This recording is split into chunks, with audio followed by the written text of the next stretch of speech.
Today there was a BAC meeting held in the Speaker chamber at 4 p.m. Now this BAC meeting was basically to decide about the business to be transacted in the coming assembly. Right in the beginning, I had said that in the last assembly session, when the meeting was held in the Speaker's foyer, there was an unanimity amongst all the leaders of the party in presence of Speaker and the Chief Minister that we agree for adjournment of the House provided the remaining number of days session is held based on the adjournment.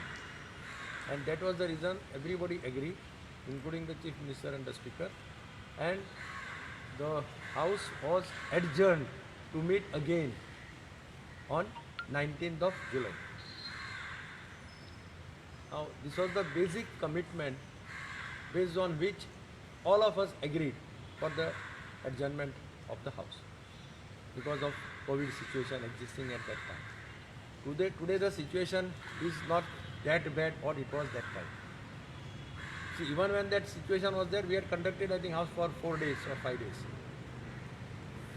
Now, our demand was, you had prorogued the House in between, saying that some ordinances are required to be issued.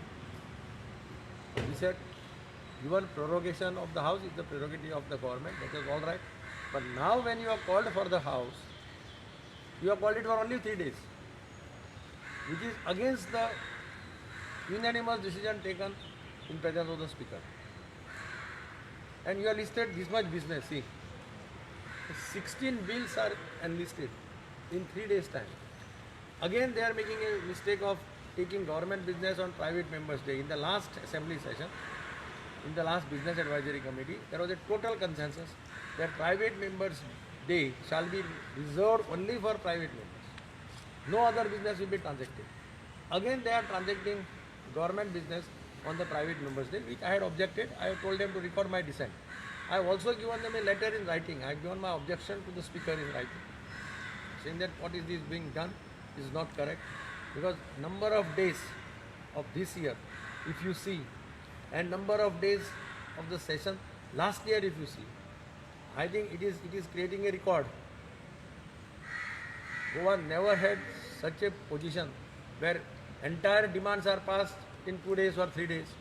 Entire budget is passed in 2 days or 3 days. This is a new history is being created under the name of pandemic. Otherwise, we said that you hold virtual assembly. Now everything is online. Conferences are happening, this is happening, everything is happening. Students are being educated online. The conferences are being held. Everything is done. One side you have lots of gatherings taking place. You have lots of felicitation programs. We are seeing felicitation programs at various places. And for session, when it is restricted to only MLAs and officers, limited officers, I don't know why government doesn't want to hold a session. Do they have anything which they don't want to come let public know? Or do they have anything with members? They don't want members to come to know. And with so much of business, how sir, important bills are there. There is a bill on film shooting. There is a bill on mineral development. There is a bill on municipality. There is a bill on Goa solid waste management. How you approve this bill without discussion, without deliberation? Situation. So how many days, according to the BAC, the session should go on? No, we had suggested that we extend the House. Last time we had said that 10 days House will be held. Hold it 3 days. We have extend it by 1 week at least minimum, so that we go to the next. There is no harm. What is the harm there in extending it? If we are holding it for 3 days, holding it for another 5 days, should not have been any problem. What is the point now in holding it just for the namesake this session? Thank you.